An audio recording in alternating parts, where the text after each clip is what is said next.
بالله من الشيطان الرجيم.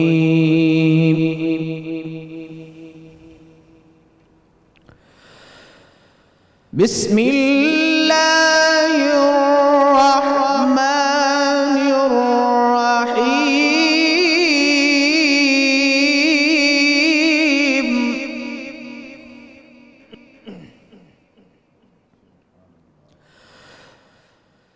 أقم الصلاة لدلوك الشمس إلى غسق الليل وقرآن الفجر إن قرآن الفجر كان مشهودا.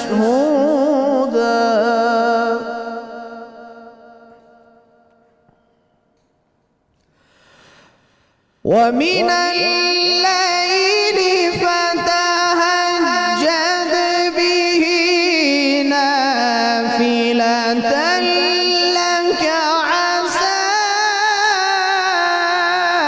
أن يبعثك ربك مقاما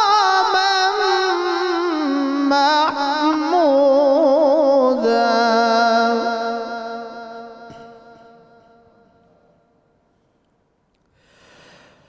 وقل رب أدخلني مدخل صدق وأخرجني مخرج صدق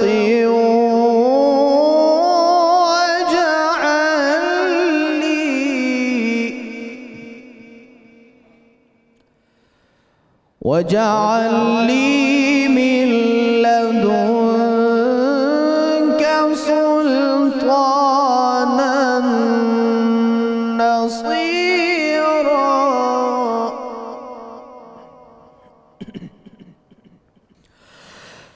وقل رب أدخلني مدخل صدق وأخرجني مخرج صدق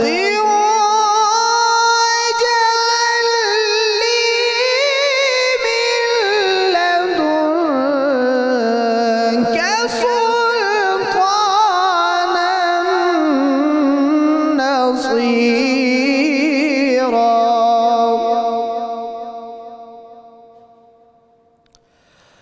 وقل جاء الحق وزهق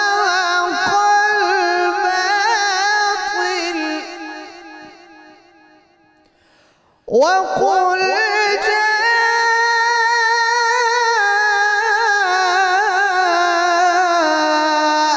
الحق وزهق الباطل إن الباطل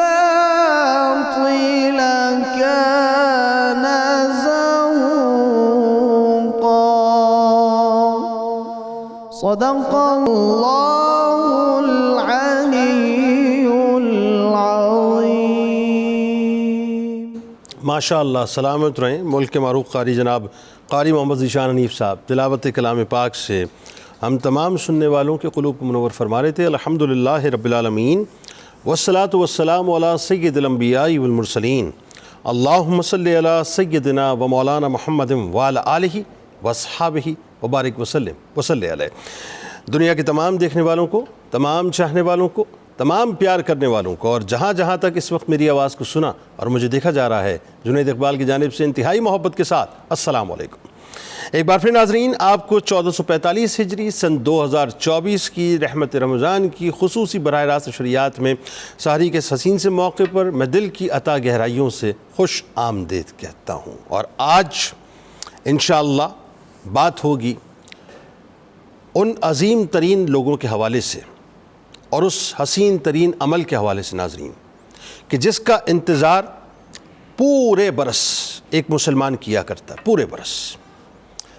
اللہ کا کیا حسین نظام ہے صاحب، اور اس کی عطاؤں کا کیسا حسین رچاؤ ہے۔ آپ یہ دیکھیے کہ پروردگار ہر اعتبار سے کسی بھی شعبے کو اٹھا لیجئے، کسی بھی سمت کو اٹھا لیجئے، کسی بھی جہد کو اٹھا لیجئے، اللہ تبارک و تعالیٰ یہ چاہتا ہے کہ بس اس کے بندے کے اوپر اس کے کرم کی بارش یا برکھا جو ہے برستی رہے۔ وہ چاہتا ہے کہ میرا بندہ میری رحمتوں کی چھیا کے اندر رہے۔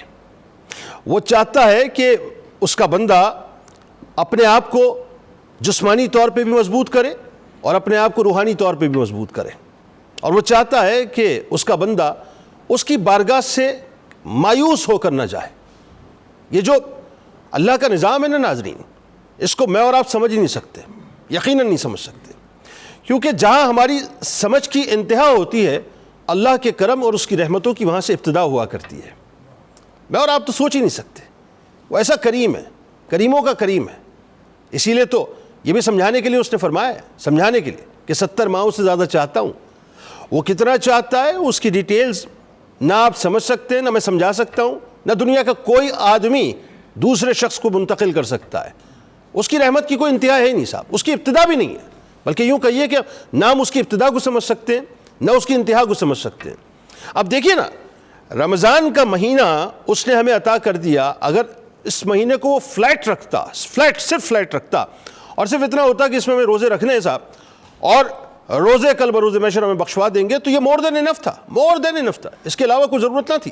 یعنی ایک پورے مہینے میں آپ نے 30 دن جو ہے روزے کی پریکٹس کرنی ہے، پہلا عشرہ، دوسرا عشرہ، تیسرا عشرہ، بات ختم ہو گئی۔ اور جو اخلاص کے ساتھ روزے رکھ لے اللہ تبارک و تعالیٰ اس کی معافی کر دے گا۔ نہیں، وہ کریموں کا کریم ہے، اس نے اس کا ایک ایک پل اتنا یونیک اور اتنا خوبصورت اور اتنا حسین ڈیزائن کیا ہے صاحب کہ کیا ہی کہیے کہ میرے رب کی یہ شان ہے کہ اس نے ہر پل کے اندر عطاؤں کے سلسلے، بلکہ یوں کہیے کہ عطاؤں کے دروازے ہمارے لیے کھول کے رکھے ہوئے۔ بس اب داخل ہونے والا چاہیے، سمیٹنے والا چاہیے۔ خزانے تو بھرے پڑے، اور اللہ تعالیٰ نے اپنے خزانوں کے منہ کھولے ہوئے۔ دیکھیں نا وہ کریم کیسا کریم ہے کہ ایک طرف تو اس نے ہمیں رمضان المبارک دے دیا کہ بھئی رمضان المبارک لے لو، دوسرا اس نے رمضان میں پہلے ہمیں اٹریکشن دیا کہ یہ پہلا جو عشرہ ہے وہ رحمتوں کے برسنے کا عشرہ ہے، اس کو مس مت کرنا۔ دوسرا عشرہ اس نے ہمیں مغفرت کے پروانے تقسیم کرنے کے لیے بتایا کہ صاحب یہ مغفرت کے پروانے تقسیم ہونے کا عشرہ ہے، لہٰذا غفلت مت برتنا۔ پھر تیسرے عشرے میں تو اس نے انتہائی کر دی نا کہ تم رحمتوں کا حصول کر لو، مغفرت کا پروانہ لے لو، اور آخر میں اس پہ سٹیمپ لگوا کے اپنے آپ کو دوزخ کی نار سے بچا کر داخل جنت ہو جاؤ۔ یہ اس کے کرم کی بات ہے، اس کے کرم کی بات ہے۔ اور اگین وہی بات ناظرین، یہ جب آپ اللہ کی عطاؤں کو محسوس کرنا شروع کرتے ہیں تو آپ کو پتہ چلتا ہے کہ اس کی کرم نوازیاں کتنی بڑی ہیں۔ اب دیکھیے نا، جیسے ہی مغفرت کا عشرہ اپنا دامن چھڑا کر ہمارے درمیان سے جدا ہونا چاہتا ہے، اور اس سوچ کے ساتھ کہ میں پھر آؤں گا، تم ہوگے نہیں ہوگے لیکن میں پھر آؤں گا، اپنے کرم کی برکھا کو برسانے آؤں گا، مغفرت کے پروانے تقسیم کرنے آؤں گا، لیکن جیسے ہی وہ ہمارے درمیان سے جدا ہونا چاہتا ہے ایک صدا آتی ہے کہ دنیا بھر سے معتکفین جو ہیں وہ اب بہت ہی دبے لچے قدموں کے ساتھ اپنے گناہوں کی پٹلیا کو اپنے کاندھوں پر لادنے کے بعد اللہ کے گھر کا رخ کرنے لگے ہیں، تیاریاں کر رہے ہیں۔ دنیا جہان سے تیاری، کیا مشرق ہے، کیا مغرب ہے، کیا شمال ہے، کیا جنوب ہے، ہر جگہ سے تیاریاں ہو رہی ہیں اور صدائیں بلند ہو رہی ہیں کہ اعتکاف کرنے والے اب اللہ کے گھر میں داخل ہونے والے ہیں، اور ایک چہل پہل، ایک جم غفیر ہوتا ہے، رونق لگی ہوئی ہوتی ہے، ایک جشن کا سما ہوتا ہے، سب اپنی اپنی تیاریاں کر رہے ہوتے ہیں۔ ایسا لگتا ہے جیسے آخری سفر کی تیاری کر رہے ہیں، ایسا لگتا ہے کہ اللہ تعالیٰ کے خاص قرب کو حاصل کرنے کے لیے جا رہے ہیں، اس تیقن کے ساتھ کہ یقیناً اللہ کا خاص قرب حاصل ہوگا۔ تو دنیا بھر سے مسلمان اللہ کے گھر کا رخ کرنا شروع کر دیتے ہیں۔ اور آپ دیکھیے پاکستان میں بھی ایک خاص رونق مساجد کے اندر آپ کو نظر آتی ہے کہ جیسے ہی عصر کا وقت شروع ہوتا ہے بس تیاریاں شروع ہو جاتی ہیں کہ صاحب گھر کے اندر فرض ادا کرنی ہے اور فوراً مسجد کا رخ کرنا ہے، کیونکہ مغرب سے پہلے مسجد کے اندر داخل ہو جانا ہے۔ کیا ہی شان ہوگی ان معتکفین کی کہ جو حرمین شریفین میں اعتکاف کریں گے، ذرا سوچئے تو صحیح، کیا ہی شان ہوگی کہ جہاں کی عبادت جو ہے وہ ملٹی پلائی کر دیتا ہے اللہ تبارک و تعالیٰ۔ کہ کہیں ایک نماز کا ثواب 50,000 کے برابر تو کہیں ایک نماز کا ثواب 1,00,000 کے برابر ہے. ذرا سوچئے تو صحیح.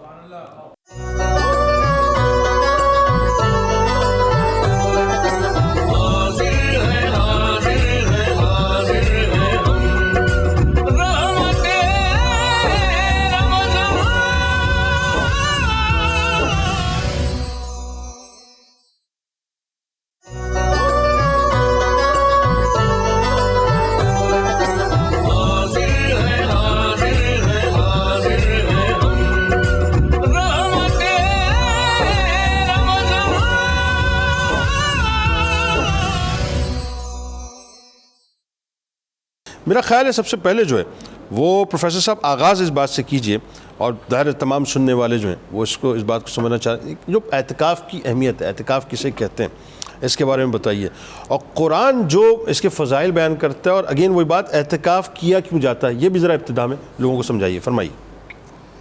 بسم اللہ الرحمن الرحیم. اللہم صلی علی محمد وعلی آل محمد وبارک وسلم.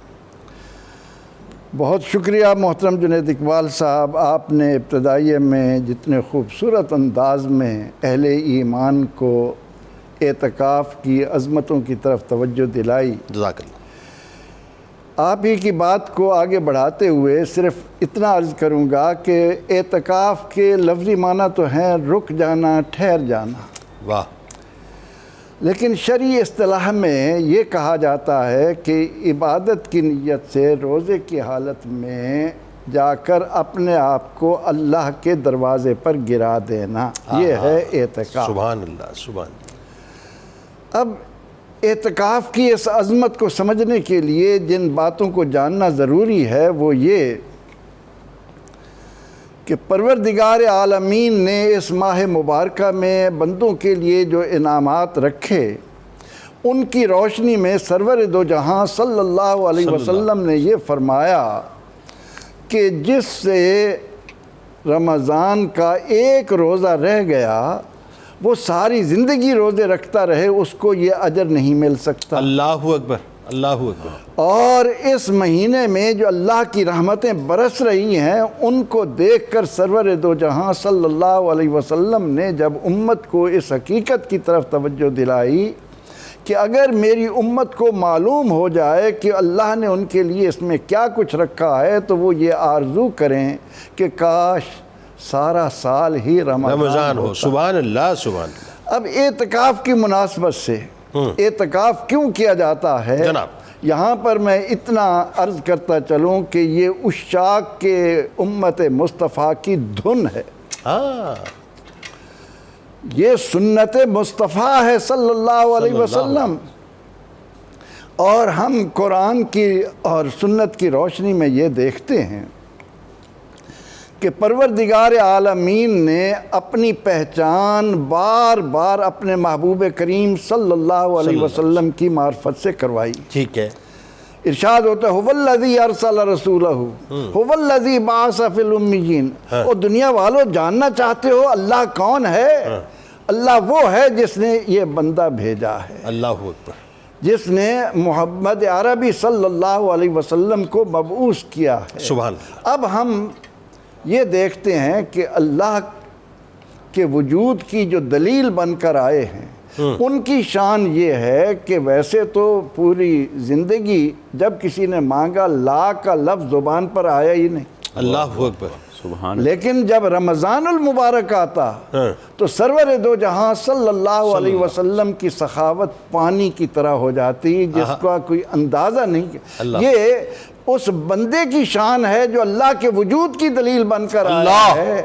اب اس حقیقت کو سامنے رکھتے ہوئے جب بندہ اللہ کے دروازے پر اپنے آپ کو ڈالنے جا رہا ہے تو اس پر اللہ کے کیا انعامات. آئے ہائے، سبحان اللہ. اس کے لیے اللہ تعالیٰ اپنی رحمتوں کے در کس انداز سے کھولے گا، اس لیے معتکف کو اللہ کی بارگاہ سے کیا ملتا ہے اس کا وہ اندازہ ہی نہیں لگا سکتا کہ اللہ تعالیٰ اس یعنی شروع ہوا رمضان، رحمت کے دروازے کھلتے چلے گئے، اور جب یہ مقام آیا کہ انسان وہ قرآن نے کہا نا کہ ابراہیم علیہ السلام سے اسماعیل علیہ السلام سے کہا جا رہا تھا کہ طاہرا بیتی للطائفین والعاکفین والرکع السجود. اللہ اکبر. اے میرے بندو، میرے در پر آنے والوں کے لیے نا اس جگہ کو خوب صاف ستھرا کر. ہائے ہائے. کہ بندہ نیاز مندی کے ساتھ میرے دروازے پر آیا ہے اور یہاں پر جو صفائی کے تقاضے ہیں ان کو اس طرح سے کہ آنے والے کا دل اس قدر آئینے کی مانند ہو جائے، اور پھر وہ میری محبت میں، کیونکہ اس نے اعلان کیا والذین آمنوا اشد حبا للہ. مومن کی پہچان یہ ہے کہ وہ اللہ کی محبت میں شدید تر ہے. اللہ. جب ہم نے پوچھا اے اللہ وہ محبت تیری کیسے پائیں، تو فرمایا کہ ان کنتم تحبون اللہ فاتبعونی. اللہ یحببکم اللہ. ان کے پاس آؤ، اللہ. ان کے جتنے پروانے بنتے چلے جاؤ گے اسی قدر میری محبت میں بڑھتے چلے جاؤ گے. اللہ اکبر. اس لیے نبی اکرم رحمت عالم صلی اللہ علیہ وسلم نے اعتکاف کو اپنی سنت موقدہ قرار دے کر اہل ایمان کو توجہ دلا دی کہ جاؤ اللہ کے دروازے پر آ کر اس طرح پڑھ رہو کہ جب تک مغفرت کا پروانہ نہ مل جائے، جب تک اس کی طرف سے تمہیں جہنم سے دور دور. آپ نے کتنی خوبصورت مثالیں دیں کہ 3 شرق 3 مغرب. جی. کون اندازہ لگا سکتا ہے کہ کس قدر اس کو دور کر دیا جاتا ہے. در حقیقت اعتکاف کی صورت میں بندہ اپنے رب کے دروازے پر جب سوالی بن کر جاتا ہے، سوالی سوال کرنا جانتا ہو یا نہ جانتا ہو، وہ مالک جانتا ہے کہ یہ میرے دروازے پر آیا ہے، میں اسے اپنی شان کے مطابق نوازوں. اس لیے اور پھر یہ کہ اعتکاف کیوں کیا جاتا ہے؟ آخری عشرے میں شب قدر ہے، اور یعنی یوں تو ایک ایک لمحہ اس میں جو رحمتیں برس رہی ہیں ان کا اندازہ کوئی نہیں لگا سکتا. اور جس رات کے بارے میں پیغمبر رحمت صلی اللہ علیہ وسلم خود اشتیاق کے ساتھ فرمائیں کہ میں اس لیے 20 دن بیٹھا شب قدر، لیکن نہیں ہوئے، اب اس کو آخری عشرے کی طاق راتوں میں تلاش کرو. اب ویسے تو ہر ایک آدمی اپنے طور پر کرتا ہے، لیکن جس نے پوری توجہ کے ساتھ اپنے آپ کو جا کر رب کے دروازے پر ڈال لیا ہے، اس پر تو اس کا کرم کیسے برسے گا. وہ جب نیت کو خالص رکھے گا، یقیناً اس کے لیے اگر شب قدر کا راز کھل گیا، اس کو یہ سعادتیں نصیب آ گئیں. اس لیے اعتکاف کیوں کرتے ہیں؟ اس کے دروازے پر جا کر اپنی حیثیت بھی جانتے ہیں، اور سوالی بن کر اس سخی سے مانگتے بھی ہیں. اور جب انسان اس سے باہر آتا ہے کیا کیا انعام کیا. اور اگین وہی بات، انسان جب اپنے آپ کو پوری دنیا سے ڈیٹیچ کر کے اللہ کی بارگاہ سے اٹیچ کر دیتا ہے، تو یہ اٹیچمنٹ جو ہے اس کو یقیناً دنیا میں بھی کام آتی ہے، آخرت میں بھی کام آئے گی.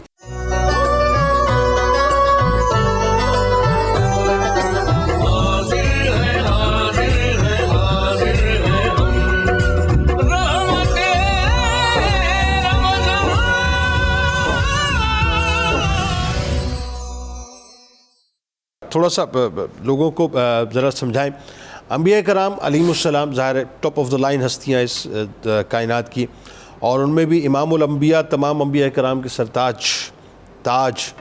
آپ ذرا انبیاء کرام اور ان کے اعتکاف کے بارے میں بتلائیے. اور دوسرا ظاہر جو عبادات اگر ذکر کہیں ملتا ہے، کیا عبادات کرتے تھے انبیاء کرام علیہم السلام، اور بالخصوص امام الانبیاء کے بارے میں تو ظاہر بتلائیے. جی بہت شکریہ جنید بھائی.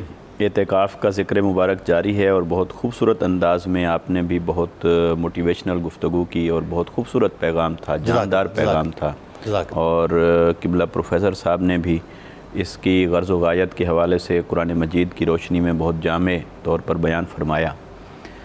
دیکھیے میں اس ضمن میں یہ عرض کرنا چاہتا ہوں کہ اعتکاف جو ہے یہ اللہ تبارک و تعالیٰ نے خلوت نشینی کی ایک شکل امت محمدی صلی اللہ علیہ وسلم کے اندر رکھ دی ہے کہ کبھی ایسا بھی کرو کہ وَتَبَتَّلْ إِلَيْهِ تَبْتِيلًا، ہاں دنیا سے کٹ جاؤ اور مجھ سے جڑ جاؤ، واہ کیونکہ انسان کو فطری طور پر اللہ نے ایسا بنایا ہے کہ وہ دنیا کے اندر مشغول رہتا ہے۔ ٹھیک ہے، اس کی آنکھ کچھ دیکھتی ہے، وہ اس میں انگیج ہو جاتی ہے، کان کچھ سنتے ہیں، وہ اس میں مصروف رہتے ہیں، کام کاج ہیں، ضروریات ہیں، جسمانی تقاضے ہیں، تو مصروف رہنا، مشغول رہنا یہ انسان کی ضرورت بھی ہے، اس کی فطرت بھی ہے۔ ٹھیک ہے، لیکن رب کو پانا ہے تو پھر اپنے آپ میں اور اپنے اندر جھانکنا پڑتا ہے، آہا اور اس جھانکنے کے لیے خلوت ضروری ہے، تنہائی ضروری ہے۔ واہ، اس لیے حضور نبی اکرم صلی اللہ علیہ وسلم کو بھی یہ اللہ تبارک و تعالیٰ نے فرمایا وَتَبَتَّلْ إِلَيْهِ تَبْتِيلًا، ہاں کہ آپ اللہ کی طرف ایسے راغب ہو جائیں کہ جیسے دنیا سے کٹ جائیں۔ ہاں ہاں اچھا، سابقہ امتوں میں اللہ کو پانا اور اللہ کے قرب کو پانا آسان نہیں تھا، مشکل تھا۔ مشکل تھا، دیکھیے حضرت ابراہیم علیہ السلام کو بیٹے کی قربانی تک جانا پڑا، جی اگرچہ وہ اللہ نے انتظام فرما یقین، دیا، لیکن ظاہر انہوں نے تو اپنے مگر طور سے قربانی انہوں نے پیش تو کر دی، اپنی طرف کر دیا، مگر امت محمدی صلی اللہ علیہ وسلم پر یہ کرم ہوا کہ وہ اب آسانی سے ملتا ہے۔ ہاں دیکھیے کہ یہی شکل اہل کتاب کے اندر رہبانیت کی صورت میں ہمیں نظر آتی ہے، بالکل ٹھیک، جس کو قرآن مجید نے بیان کیا کہ وَرَحْبَانِيَةً ابْتَدَعُوهَا مَا كَتَبْنَاهَا عَلَيْهِمْ، وہ رہبانیت یعنی دنیا سے کٹ جانا اور صرف اللہ کے لیے خلوت اختیار کر لینا، وہ جنگلوں میں ہو، ویرانوں میں ہو، بیابانوں میں ہو، اور تو اللہ تعالیٰ نے فرمایا کہ یہ انہوں نے خود سے اختیار کر لیا تھا، ٹھیک، اور اللہ کو پانے کے لیے رضوان اللہ، اللہ کی رضا کے لیے یہ سب کچھ تھا۔ ہاں ہاں ہاں تو اللہ کو پانے کے لیے وہ یہ کچھ کرتے تھے، اور پھر بھی اس کی مرضی ملے یا نہ ملے، لیکن ہمارے لیے کہہ دیا لا رہبانیت فی الدین، امت محمدی صلی اللہ علیہ وسلم پر یہ کرم فرما دیا، فرمایا چلو سال بھر نہیں، اس مہینے میں، اور اس مہینے میں پورا مہینہ نہیں، صرف 10 دن آ کے دنیا سے پوری طرح کٹ کے بھی نہیں، مگر کچھ نہ کچھ اپنی مصروفیات کو سمیٹ کر بس میرے دروازے پر سائل بن کے بیٹھ جاؤ، میں بھی ملوں گا، میری نعمتیں بھی ملیں گی، میرے انعامات بھی ملیں واہ گے۔ واہ، کیا بات کیا بات، اور چونکہ اس کا جو بنیادی مقصود ہے وہ لیلۃ القدر کی تلاش ہے، جیسا کہ ہمیں آقا علیہ السلام کی سنت سے اس کا ملتا ہے، یعنی اس کا جو کرکس ہے وہ یہ ہے، ہاں، لیکن اس کا مقصود بھی چونکہ اللہ کو پانا ہے، اچھا ٹھیک ہے، یعنی لیلۃ القدر کو پانا یہ اس کا مقصد ہے۔ پھر اس کا مقصد کیا ہے کہ لیلۃ القدر کو جب پا لیا تو رب کی رضا کو پائیں، رب کے قرب کو پائیں، اپنی مغفرت اور توبہ کی طرف آئیں، تو لہٰذا الٹیمیٹلی تو مقصود وہی ہے، لیکن لیلۃ القدر کے ذریعے سے وہ ملتا ہے تو ایک اہم رات ہے فضیلت والی۔ اب جب ہمیں اس کو اس تناظر میں ہم دیکھتے ہیں تو ہمیں انبیاء کرام کا بھی ایک بڑا خاص اس میں عمل مبارک نظر آتا ہے۔ ایک تو جیسا کہ قبلہ پروفیسر صاحب نے ذکر فرمایا، حضرت ابراہیم اور حضرت اسماعیل علیہ السلام کو بیت اللہ شریف کی اس تعمیر نو کے بعد اللہ تعالیٰ نے خود حکم دیا کہ انطہر بیتی للطائفین والعاکفین والرکع السجود، کہ میرے گھر کو صاف ستھرا کر دو، ٹھیک ہے، حالانکہ صاف ستھرا تو تھا، اسے طاہر کر دو، حالانکہ طاہر تو تھا، طہارت پر تھا، مگر یہ کہ ایسا انتظام اور ماحول بنا دو کہ جو آنے والوں کے لیے رغبت کا باعث بنے، ٹھیک ہے، اور فرمایا کہ اعتکاف کرنے والوں کے لیے رغبت کی طرف آؤ۔ اچھا، یہ وہاں ملتا ہے، رہبانیت کا ذکر بھی ملا۔ اب آقا علیہ السلام کی سنت سے ہمیں اس کی طرف کیا ملتا ہے؟ آقا علیہ السلام نے یہ اعتکاف ہمیشہ فرمایا، ٹھیک، اور ایک رمضان المبارک میں آپ سے چھوٹ گیا کسی مصروفیت کے پیش نظر تو آپ نے اگلے رمضان المبارک کے اندر 20 دن کا اعتکاف ہاں 20 دن کا، اور ایک رمضان المبارک میں تو ایسا ہوا، آپ کا عمل مبارک ملتا ہے ام المومنین حضرت عائشہ صدیقہ رضی اللہ تعالیٰ عنہ سے بھی، دیگر روات سے بھی ملتی ہے بات، کہ آقا علیہ السلام نے رمضان شروع ہوتے ہی اعتکاف فرمایا، جی، پھر جب 10 دن ہو گئے تو آقا علیہ السلام نے اپنے خیمہ انور سے اپنا سر انور نکال کر تو باہر صحابہ کرام کو مخاطب ہو کر فرمایا کہ میں اس لیلۃ القدر کی تلاش میں بیٹھا تھا، لیکن مجھے بتانے والے نے بتایا ہے کہ وہ اگلے عشرے میں ہے، ہاں تو میں اس کو کنٹینیو کرتا ہوں، تو جو میرے ساتھ بیٹھے ہیں تم بھی اس کو جاری رکھو، کنٹینیو کرو۔ اللہ، پھر دوسرا عشرہ جاری رہا، حتیٰ کہ دوسرے عشرے کے اختتام پر پھر اسی طرح آقا علیہ السلام نے یہی عمل مبارک فرمایا، فرمایا مجھے بتانے والے نے بتایا ابھی آگے ہے، لہذا منزل ابھی آگے ہے، تو آخری عشرے کی طاق راتوں کے اندر ہے، تو میں بھی جاری رکھتا ہوں اعتکاف، تم بھی میرے ساتھ جاری رکھو۔ سر اس میں تو ایک بڑا لطیف نقطہ سامنے آ گیا، سبحان اللہ، کہ سرکار علیہ السلام نے رہتی دنیا تک امتیوں کے لیے خود مشقت برداشت کر کے پہلے اس کو تلاش کر لیا کہ وہ کس عشرے کے اندر ہے، تاکہ اب یہ کنفیوژن بھی ختم ہو اور محنت بھی ختم ہو جائے امتیوں کی. دیکھیں نا امتیوں کی محنت ختم کر دی نا میرے سرکار نے, تو مغز نچوڑ کے تو امت کے اللہ اکبر, یہ کتنی بڑی بات ہے. اور اس لیے قرآن نے کہا حریص علیکم بالمؤمنین رؤوف رحیم, کہ نبی مکرم کی شان یہ ہے کہ وہ تمہارے لیے حریص ہیں, وہ چاہتے ہیں کہ ساری خیر و بھلائی رب سے لے کر تمہاری جھولی میں ڈال دیں. اچھا, پھر اسی طرح آقا علیہ السلام کی عمل مبارک میں ہمیں یہ بھی ملتا ہے کہ جب آپ اعتکاف فرماتے تھے تو آپ ایسے چلتے چلتے کسی مریض کی عیادت بھی فرما دیتے تھے. اچھا, حتیٰ کہ ام المومنین حضرت عائشہ صدیقہ رضی اللہ تعالیٰ عنہ فرماتی ہیں آقا علیہ السلام کے اعتکاف مبارک کے بارے میں کہ ایسا بھی ہوتا تھا کہ آپ سر انور میری گود میں کرتے, میں باہر ہوتی مسجد کے پریمیسز سے باہر, آپ کا حجرہ مبارک متصل تھا, اور میں آقا علیہ السلام کو کنگھی کیا کرتی تھی یا آپ کے بال مبارک دھویا کرتی تھی. تو یعنی یہ بھی آقا علیہ السلام کے اعتکاف کی ہمیں صورت اور اعتکاف کی تعلیمات کے اندر یہ چیزیں ملتی ہے. آخری بات اس میں حضرت مریم علیہ السلام کا تذکرہ کرنا بھی ضروری ہے, کیونکہ جیسے اعتکاف مردوں کا ہے ایسے اعتکاف عورتوں کا بھی ہے. عورتوں کے اعتکاف پہ کھل کے آگے میں نے بات مگر یہ کہ یہ جو مقربین کے اعتکاف کے ضمن میں مریم علیہ السلام کا جو تذکرہ آتا ہے اس ضمن میں, وہ دیکھیے کہ ان کو ان کی والدین نے منت مانی تھی کہ اللہ کی بارگاہ میں وقف کر دیں گے. اب ولادت ہوئی تو بیٹی تھی, تو سوچنے لگے بیٹی کو کیسے وقف کریں, تو اللہ نے فرمایا یہی تو میری منشا ہے. تو آپ کو جب محراب کے اندر وقف کیا اور حضرت زکریا علیہ السلام کی سرپرستی میں بیٹھی, تو ان کے اس اعتکاف اور خلوت نشینی کا ثمر یہ تھا کہ صبح شام ان کے پاس غیب سے اللہ کی بارگاہ سے پھل آتے, میوے آتے, رزق آتے, اور حضرت زکریا علیہ السلام وہاں دیکھتے اور جا کر پوچھتے انا لک ھذا, یہ کہاں سے آئے پھل تیرے پاس, ان کا تو موسم بھی نہیں ہے, وقت بھی نہیں ہے, کہاں سے آئے. تو وہ عرض کرتے ہیں کہ یہ اللہ کی جانب سے آئے ہیں. تو جب انہوں نے یہ دیکھا کہ یہ بے موسم پھل یہاں پڑے ہیں اس جگہ پر, انہوں نے وہیں کھڑے ہو کر, بڑھاپا تھا, دعا مانگی کہ بری تعالیٰ اگر یہاں بے موسم پھل دے سکتا ہے تو بے موسم سے ہی بڑھاپے میں بیٹا بھی تو دے سکتا ہے. دعا مانگی اور اللہ نے قبول فرمائی. تو اعتکاف کی فضیلت ہے اور انبیاء کرام کے معمولات میں شامل ہے, اور یہ سنت موقدہ علی الکفایہ ہے. ٹھیک ہے.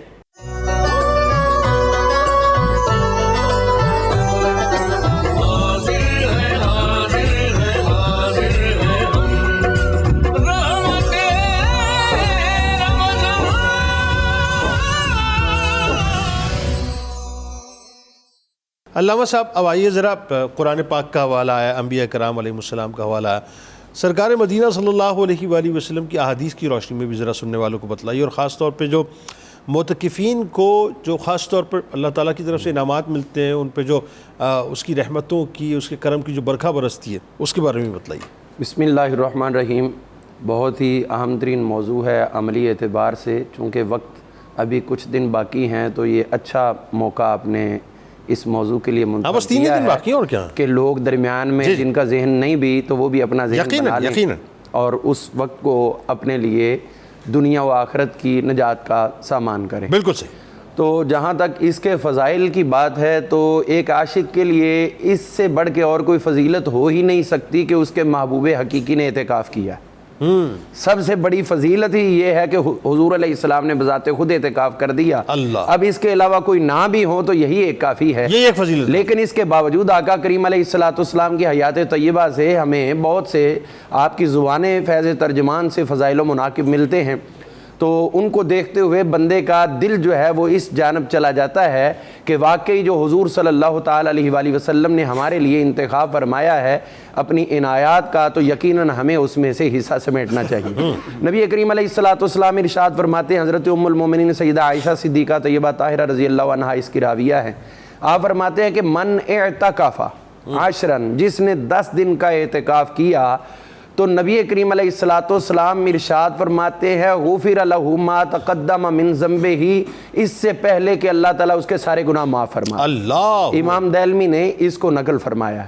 اسی طرح جو اس کے فضائل کے حوالے سے حضرت امام علی مقام سیدنا امام حسین پاک رضی اللہ تعالیٰ عنہ, آپ نے کیا خوب حضور علیہ السلام کا فرمان علی شان نقل کر کے ہمیں عطا کیا ہے. آپ فرماتے من اعتکف یومن, جو شخص بھی 1 دن کا اعتکاف کرے اور پھر 10 دن کا ہو تو عاشرن فی رمضان, رمضان المبارک کے 10 دن والا اعتکاف، وہ ایک دن کا نفلی بنے گا، یہ مسنون بنے گا، فرمایا جو 10 دن کا اعتکاف کرے گا اس کے لیے کیا ہے، کان لہو کا حجتین و عمرتین، اس کو 10 دن کا اعتکاف مقبول، اس کے بدلے میں یوں سمجھ لے کہ اللہ تعالیٰ نے 2 حج اور 2 عمروں کا ثواب عطا۔ اللہ اکبر، یہ اس کی کس قدر بڑی فضیلت ہے۔ اللہ اکبر۔ حج کرنے گئے، پیسہ خرچ کر کے آئے، 1.25 مہینہ 1.5 مہینہ لگ گیا اور ادھر کی مشقت بھی اٹھائی، اب خدا جانے وہ قبول ہے کہ نہیں، وہ مالک حقیقی ہے، وہ تو کرم کرتا ہے، لیکن بعض دفعہ ہو سکتا ہے کہ جن پیسوں سے گئے وہ پیسے کوئی اس کے اندر شائبہ حرام ہو یا کوئی اور وجہ ہو، قبول ہے کہ نہیں۔ لیکن جب اعتکاف آپ نے صمیم قلب سے کر لیا تو یہ گارنٹی دے دی گئی کہ 1 حج نہیں، 1 عمرہ نہیں، 2 حج اور 2 عمرے مقبول کا ثواب ملے۔ سبحان اللہ، تو یہ اس کی بہت بڑی فضیلت ہے۔ اسی طرح حضور صلی اللہ تعالی علیہ وسلم کا وہ مشہور فرمان علی شان جو امام طبرانی نے المعجم الاوسط کے اندر درج فرمایا ہے، حضور علیہ السلام نے ارشاد فرمایا کہ جو شخص بھی ان 10 دنوں کا اعتکاف کر لیتا ہے، اس کے اور اعتکاف کرنے والے اور جہنم کے درمیان 3 خندقوں کا فاصلہ پیدا کر دیتا ہے۔ یہ کسی عام بندے کا فرمان نہیں ہے، خود حضور علیہ السلام کا اپنا فرمان ہے۔ اللہ اکبر، اللہ اکبر۔ اور کنز العمال کے اندر شیخ علی المتقی الہندی رحمۃ اللہ تعالی علیہ نے اس کو بہت خوب انداز میں بیان فرمایا، جلد نمبر 8 کے اندر۔ اس کے علاوہ حضور صلی اللہ تعالی علیہ وسلم نے جو ارشاد فرمایا کہ 1 دن کا اعتکاف کرنا بھی عام، اس کے لیے تو یہ ہے کہ اس کے لیے اب 3 دن کی تو ہو گئی 3 خندقوں کی، لیکن 1 دن کا جو نفلی اعتکاف ہے وہ 1 دن کا بھی اس کے لیے 1 مشرق اور مغرب کے درمیان کا جہنم سے دوری کا فاصلہ بنتا ہے۔ تو اگر 10 دن کا یہ بنا ہے تو پھر یہ کہنا چاہیے کہ وہ 10 مرتبہ جتنی خندقیں بنے گی مشرق سے مغرب، اللہ تعالیٰ ایک اعتکاف کی برکت سے ان کو اتنا دور فرمائے۔ اللہ اکبر۔ اور اس کے فضائل و مناقب سمیٹنے چاہیے مساجد کی انتظامیہ کو۔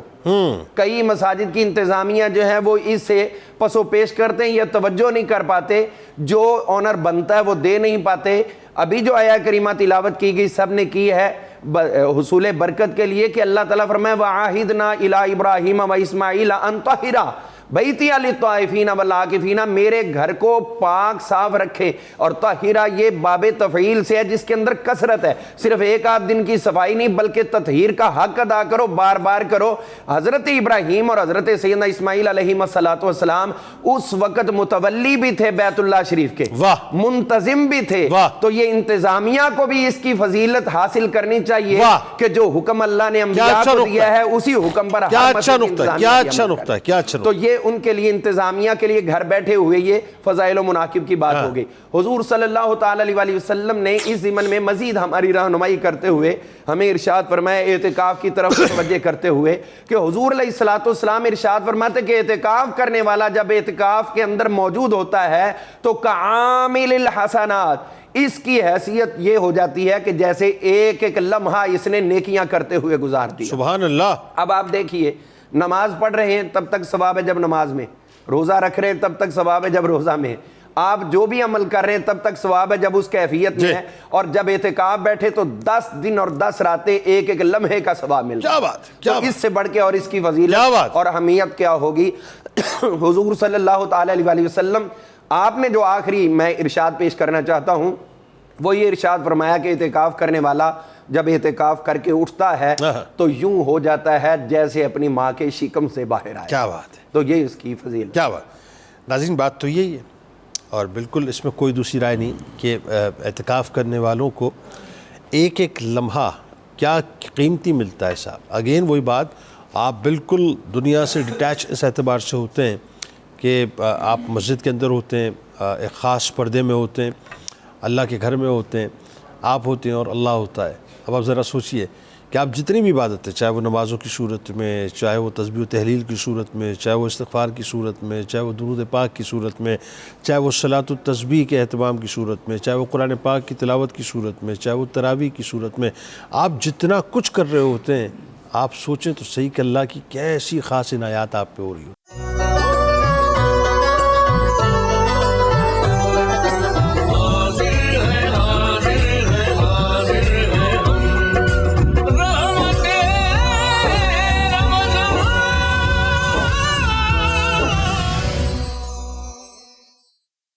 جو اعتکاف کی شرائطیں پہلے تو اس پہ بات کر لیتے ہیں، وہ بتائیے، اور ساتھ ساتھ جن مسائل کا ایک معتکف کو خیال کرنا چاہیے اس کے بارے میں بتائیے۔ سب سے پہلے تو ہمیں یہ بات جاننا چاہیے کہ اعتکاف 3 قسم کے ہیں۔ ٹھیک۔ اگر کوئی منت مانتا ہے تو وہ اعتکاف کرنا واجب ہے، اور ایک ہے نفل، وہ کسی وقت بھی کتنی دیر کے لیے بھی ہو سکتا ہے۔ اور یہ جو رمضان المبارک کا اعتکاف ہے اسے سنت مؤکدہ علی الکفایہ کہتے ہیں، کہ اگر آبادی کا ایک آدمی بھی اعتکاف بیٹھ جائے گا سب کی طرف سے ہو جائے گا، اگر کوئی بھی نہیں بیٹھے گا تو سب گناہ گار ہوں گے۔ اوکے۔ اور بہتر یہ ہے کہ جامع مسجد میں اعتکاف بیٹھا جائے تاکہ جمعہ کے لیے کہیں جانا نہ پڑے، ورنہ یہ ہے کہ 5 وقت نماز با جماعت ہونا وہاں ضروری ہے۔ اوکے ٹھیک۔ اور اگر کسی ایسی جگہ پر کوئی آدمی معتکف ہوا ہے کہ جہاں جمعہ نہیں ہوتا تو اس کو اعتکاف کی صورت میں بھی اجازت ہوگی کہ وہ کسی سے بات کیے بغیر اپنے دھیان میں جائے۔ اور اس ضمن میں سب سے بڑی شرط جو ہے وہ انسان کی نیت کی ہے۔ اوکے ٹھیک ہے۔ پہلے سے اپنے آپ کو اس بات کے لیے انسان آمادہ کر لے کہ میں 10 روز کے یا 9 روز جتنے بھی ملنے ہیں، کیونکہ اس کے لیے شرط ہے کہ 20واں روزہ جو ہی ختم ہونے لگے اور مغرب سے پہلے وہ مسجد میں پہنچ جائے۔ ٹھیک ہے۔ اس کے لیے وہاں یعنی افطاری سے پہلے پہنچ جانا ضروری ہے۔ اب اس کے بعد اعتکاف کے لیے شرط یہ ہے کہ وہ اسی احاطے میں رہے جسے مسجد کہتے ہیں۔ ٹھیک ہے۔ مسجد سے باہر نہ جانا سوائے اس کے کہ اگر کہیں مسجد میں استنجا وغیرہ کی جو مقامات ہیں وہ مسجد کے اندر نہیں رہی تو اس حدود سے باہر ہیں تو وہ ان کے لیے صرف حاجت کی خاطر جائے۔ ٹھیک ہے۔ بلا وجہ اگر وہ مسجد کی جگہ سے باہر جائے گا تو اس کا اعتکاف قائم نہیں رہے گا۔ اوکے۔ اس بات کا بھی وہ خیال رکھے۔ اور دوسرا یہ ہے کہ وہ اپنے آپ کو اللہ تعالیٰ کے ذکر کی طرف مصروف رکھے۔ ٹھیک۔ اور کوشش کرے کہ وہ جس مقصد کے لیے اس نے یہ وقت نکالا ہے، اللہ تعالیٰ کے دروازے پر سائل بن کر جا رہا ہے، تو اسی تک اپنے آپ کو محدود رکھے، دنیاوی گفتگو سے اپنے آپ کو بچائے، لوگوں سے عام یعنی جیسا کہ آپ نے بھی ابتدا میں کہا کہ جب ہم اعتکاف کی نیت سے اللہ تعالیٰ کے دروازے پر جاتے ہیں تو اس دوران ہم کسی جنازے میں نہیں جا سکتے، بیمار کی تیمارداری نہیں کر سکتے، وہ اجر اللہ تعالیٰ ہمیں بغیر اس کے کیے اعتکاف کی بدولت عطا کر دیتا ہے۔ تو ان باتوں کا خیال رکھتے ہوئے ہم نے اپنے اعتکاف کو، اللہ تعالیٰ نے حضرت موسیٰ علیہ السلام کے لیے کہا کہ وَإِذْ وَعَدْنَا مُوسَىٰ 40 لَيْلَةً ثُمَّ اتَّخَذْتُمُ الْعِجْلَ مِن بَعْدِهِ، موسیٰ علیہ السلام کو بلایا گیا۔ تو یہاں پر ہم اللہ تعالیٰ کے احکامات کی روشنی میں اس کے محبوب علیہ السلام کی سنت کے طور پر ہم جا رہے ہیں، تو ہمیں اس بات کا پورا خیال رکھنا چاہیے، بلا وجہ ہم زیب و زینت کی طرف بھی توجہ نہ دیں۔ ٹھیک ہے۔ یعنی اگر بہت شدید ضرورت پڑ جائے کہ اس طرح سے کہ ہمارے لیے نماز کی ادائیگی میں بھی حرج آنے لگے تو پھر تو ہم طہارت کر لیں، بدن کو دھو لیں، کپڑے بدل لیں، لیکن یہ ہے کہ بلا وجہ انسان اپنے آپ کو زیب و زینت سے دور کر کے اسی نیت اور ارادے کے ساتھ کہ اے اللہ تجھ سخی کے دروازے پر آیا ہوں، خیرات لے کر جاؤں گا، تو اعتکاف کے اندر ان باتوں کا خیال رکھتے ہوئے۔ اچھا یہ بتائیے کوئی ایج کی کوئی ریسٹرکشن ہے یا نہیں؟ کسی کے لیے نہیں ہے، بلکہ یہاں تک کہ اگر ایک آدمی اتنی عمر کا ہے کہ وہ روزہ نہیں رکھ سکتا، اس نے روزے کا فدیہ دے دیا ہے، وہ اگر اعتکاف بیٹھنا چاہے وہ بیٹھ سکتا ہے، ورنہ یہ سنت مؤکدہ علی الکفایہ ہے تو بالغ کے لیے۔ ٹھیک۔ عاقل اور بالغ اور مسلمان ہونا یہ بنیادی شرطیں ہوتی ہیں۔ یعنی جو سن بلوغ کو پہنچے گا وہ معتکف ہو سکتا ہے؟ یہ معتکف ہو سکتا ہے، لیکن اگر کوئی آدمی کوئی بچہ شوق رکھتا ہے اور وہ بھی جا کر بیٹھ جاتا ہے تو اس کے لیے وہ اس زمرے میں نہیں آئے گا۔ لیکن یہ کہ اللہ تعالیٰ کی جس طرح ہم نماز کے لیے چھوٹے بچوں کو راغب کرتے ہیں، 7 سال کا ہے اس کو کہنا شروع کریں، 10 سال کا ہے اس کو ساتھ لے کر جانا شروع کریں، تو اس طرح سے اگر چھوٹی عمر کے یعنی وہ بچے جو ابھی بالغ نہیں ہوئے وہ بھی اگر اعتکاف کے طور پر بیٹھیں گے تو ان کا اجر ان کے والدین کی طرف منتقل ہوگا۔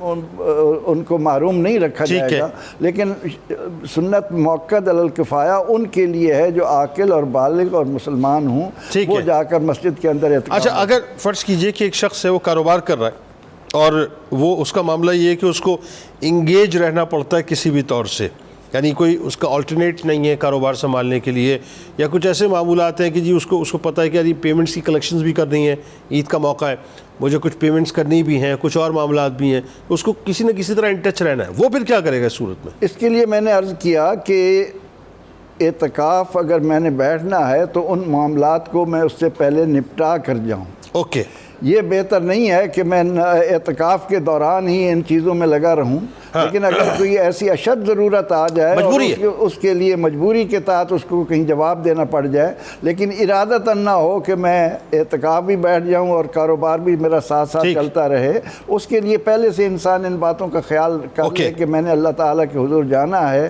تو میرے لین دین کے جو معاملات ہیں اور کاروباری معاملات ہیں وہ میں کسی اور کے سپرد کر دوں تاکہ میں یکسوئی کے ساتھ۔ اچھا، سملرلی اگر ایک شخص جاب کرتا ہے اور جاب اس کی نیچر یہ ہے کہ کمپنی اس پہ ڈپینڈنٹ ہے، یا کوئی ایسا معاملہ ہے کہ اس کے بغیر معاملات آگے بڑھتے نہیں ہیں، تو پھر اس کے لیے کیا حکم ہوگا؟ وہ یعنی اجازت کے بغیر نہیں جائے گا، وہ اپنے کمپنی کی اجازت کے بغیر اس کو اعتکاف کے لیے نہیں جانا چاہیے، لیکن اگر اس نے اپنے دل میں سچی تڑپ پیدا کی ہے تو اللہ تعالیٰ نیت پر انسان کو ضرور اجر سے نوازتا ہے۔ بالکل ٹھیک ہے، میرے خیال ہے کچھ اور اگر آپ اس کو ایڈ آن کرنا چاہیں تو ضرور کیجئے کہ شرائط و مسائل کے حوالے سے، لیکن ایک اس کا جو میں چاہتا ہوں کہ اس کا جو ایک اسپریچول امپیکٹ ہے، ایک جو سائیکولوجیکل اس کا امپیکٹ ہے اعتکاف کا، اور جو فزیکل امپیکٹ ہے، اس پہ بات ذرا سا کیجئے کہ آپ کی روح کو، آپ کے جسم کو اور آپ کی نفسیات کو اعتکاف جو ہے وہ کیا فائدہ پہنچاتا ہے؟ بہت شکریہ جنید بھائی۔ یقیناً اعتکاف ایک ایسی ہمہ جہت عبادت ہے جس کا انسانی زندگی کے اوپر کثیر الجہات امپیکٹ ہے، یعنی ملٹی ڈائمینشنل امپیکٹ آتا ہے انسان کی زندگی کے اوپر۔ سائیکلوجیکلی اگر ہم دیکھیں، آج یہ جو ایک باشعور دنیا ہے، ترقی یافتہ دنیا ہے، سو کالڈ صحیح، لیکن انسان کو اللہ نے شعور بھی عطا فرمایا ہے۔ آج آپ دیکھیں تو وہ کہتے ہیں کہ اگر آپ فریش رہنا چاہتے ہیں تو ورک پلیس سے نکلیں، روٹین کے انوائرمنٹ سے نکلیں اور اپنے روٹین کے انوائرمنٹ کو تبدیل کریں، اور وہاں سے جب آپ واپس آتے ہیں تو آپ کی کوالٹی امپروو ہوتی ہے، آپ کا پوٹینشیل امپروو ہوتا ہے، آپ ریلیکس ہو جاتے ہیں، آپ کے آئسولیشن میں چلے جائیں یا کم سے کم انوائرمنٹ کو چینج کر لیں۔ بالکل ٹھیک ہے، اب انوائرمنٹ چینج کریں۔ یہ آج کی جو ترقی یافتہ دنیا اور انسان کی عقل اس نتیجے پر پہنچی ہے کہ روٹین لائف میں رہتے رہتے انسان بہت ساری چیزوں کا یوز ٹو ہو کے یا ان میں پھنس جاتا ہے، یا دھنس جاتا ہے، یا پھر ان سے اکتا جاتا ہے، تو اس کے بہت سارے اثرات ہوتے ہیں سائیکلوجیکلی انسان کے اوپر۔ بالکل درست فرما رہے ہیں اب آپ بلا تشبیہ اور بلا مثال، چونکہ اسلام ایک ایسا دین ہے جو ہماری زندگی کے ہر آسپیکٹ کو ایڈریس کرتا ہے، تو اگر ہم اس کو سائیکلوجیکلی اس کے اعتبار سے دیکھیں تو اللہ تعالیٰ نے سال میں ایک بار انسان کو اپنی مصروف زندگی سے، مشغول زندگی سے نکال کر اپنی طرف متوجہ کیا ہے، بالکل ٹھیک، تاکہ وہ اپنے سال بھر کا احتساب بھی کر سکے، بالکل ٹھیک ہے، اور اپنے آپ کو اس مصروف کے، روٹین کے اور عادت کے انوائرمنٹ سے نکال کر وہ سوچے تو صحیح کہ میرے رب نے مجھے کس مقصد کے لیے پیدا کیا تھا، اور یہ جو میں نے جنجال پال لیا ہے اپنے گرد و پیش میں مصروفیات کا، کہیں مجھے اس مقصدیت سے دور تو نہیں کر رہا، کہیں میں ڈی ٹریک ہو کر کسی اور طرف تو نہیں جا رہا۔ تو یہ ایک سیلف اسیسمنٹ کے لیے سائیکلوجیکلی ایک انوائرمنٹ ملتا ہے روزے کے ذریعے سے، لہٰذا اس کا پھر بھرپور استعمال بھی اسی اعتبار سے ہونا چاہیے۔ بالکل ٹھیک ہے، ٹھیک ہے، اگرچہ جہاں ضرورت پیش آئے گی تو روٹین میٹرز کو ایڈریس کرنے سے شریعت نے روکا نہیں ہے، ٹھیک ہے، جہاں ضرورت پڑ جاتی ہے ضروری چیزوں کو ساتھ رکھا جا، حتیٰ کہ حضرت مولا کائنات کرم اللہ وجہ الکریم سے مروی ہے، آپ نے اہل بیت اطہار کے ایک فرد، ان سے آپ نے فرمایا کہ وہ مسجد میں تم بیٹھے تھے تو تم نے غلام کیوں نہیں بیچ دیا؟ تو انہوں نے کہا کہ میں تو روزے میں تھا۔ فرمایا روزے میں بھی ہو سکتا ہے، تو گویا کہ اگر ایسی ضرورت پیش آتی ہے کوئی ایسی، تو اس میں حتیٰ کہ فقہا نے لکھا کہ اگر وہ سودا کرتا ہے دوران اعتکاف یہ بھی اس کے لیے جائز ہے، مگر یہ کہ سامان کو لا کر مسجد میں نہ رکھے فزیکلی، لیکن اگر وربلی کسی سے ایسی بات کرنی پڑ گئی ہے ہاں کی یا نہ کی تو یہ بھی کر سکتا ہے، حتیٰ کہ مسجد کے اندر وہ مجلس نکاح منعقد ہو رہی ہے تو گواہ بھی بن سکتا ہے۔ تو یہ کچھ ایکسیپشنل چیزیں ہیں اس کے لیے، مگر ان ایکسیپشنل چیزوں کو اگر وہ اپنی زندگی کے اندر جس طرح اکاموڈیٹ رکھتا ہے اعتکاف کے دوران بھی اسی طرح رکھتا ہے اور کوئی فرق نہیں پڑتا، تو وہ فرق ہی تو ڈالنا ہے اعتکاف سے۔ لہٰذا یہ قائم رکھنا ضروری ہے کہ اسی طرح کی روٹین ساری جاری نہیں رکھی جا سکتی، لیکن ضروری چیزیں کی جا سکتی۔ اچھا،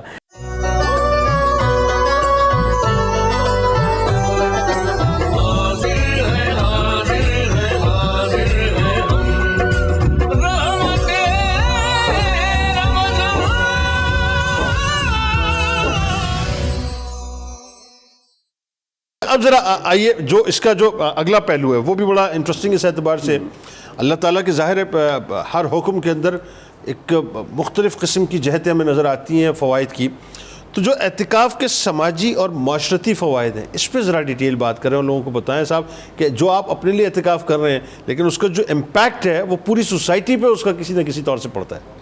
جی، سب سے پہلی بات تو سوسائٹی کے اعتبار سے یہ ہے کہ اگر کوئی بھی اعتکاف نہ کرے تو پوری سوسائٹی ہی اللہ تعالیٰ کے ہاں گناہ گار ہوگی۔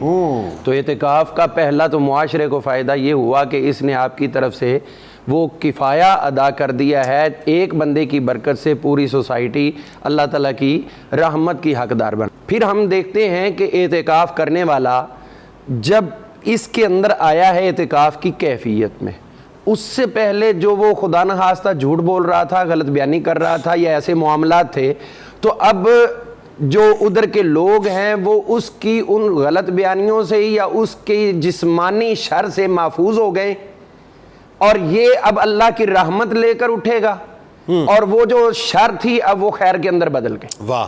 اب لوگوں کے لیے یہ وہ خیر الناس من ینفع الناس اس درجے پہ جا رہا ہے جو حضور علیہ السلام نے فرمایا بہترین انسان وہ ہے جو دوسروں کے لیے نفع۔ کیا اچھی بات! معاشرے کے اندر فوائد اور کیا یہ عطا کر رہا ہے؟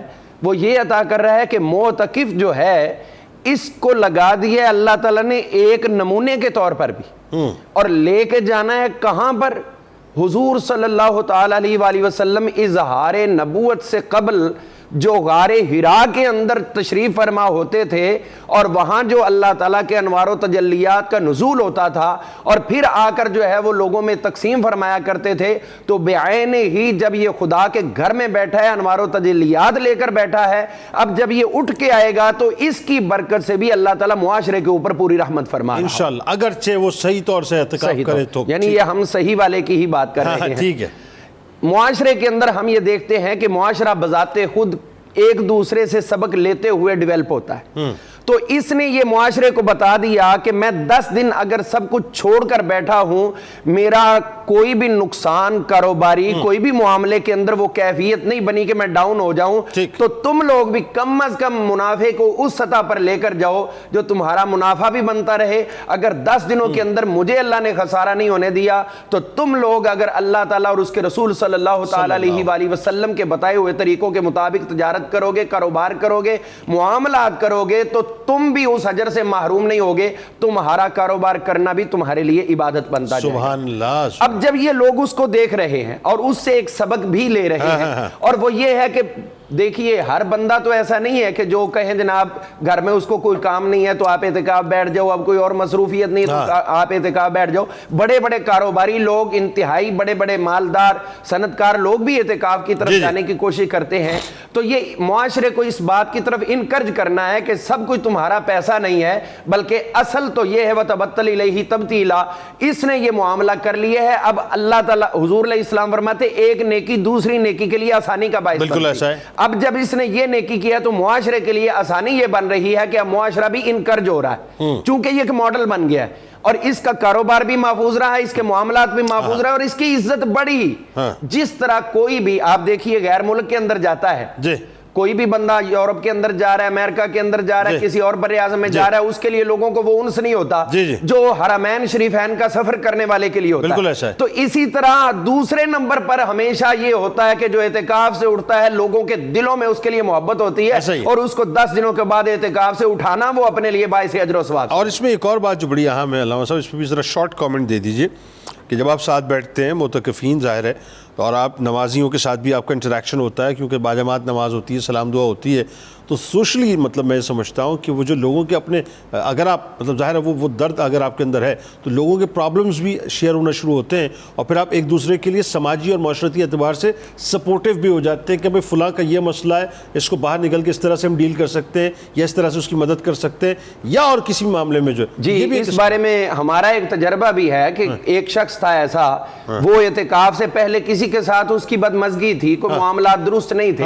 لیکن وہ اعتکاف بیٹھا اور پورے اخلاص کے ساتھ بیٹھا، جس کے ساتھ اس کا معاملہ بگڑا ہوا تھا وہ اس کو آبزرو کرتا رہا، اور جب یہ پورا ہوا تو وہ از خود اس کو وہاں اٹھانے کے لیے آ گیا اور اس کو گلے مل رہا ہے۔ تو معاشرے کے اندر جو ایک نفرت کی کیفیت تھی اس اعتکاف کی برکت سے وہ محبت کے اندر بدل گئی۔ اور اس میں اور دیکھیں نا، کوئی اگر فرض کیجئے جاب لیس ہے، کسی کا کاروبار نہیں ہے، کسی کو نقصان ہو گیا ہے، مطلب چیزیں دیکھیں اگین وہی بات ہے کہ یہ بھی تو عبادت کا ایک حصہ ہے نا کہ اگر آپ حلال روزگار، یعنی جہاں آپ ایون اگر کسی کی بیٹی اگر گھر پہ بیٹھی ہے، رشتہ نہیں ہو رہا ہے تو رشتے ہو جاتے ہیں اس طرح سے، ایک دوسرے کے حال احوال ہوتے ہیں۔ اور اس میں ایک اور پہلو معاشرتی اعتبار سے یہ بھی ہے مساوات کا۔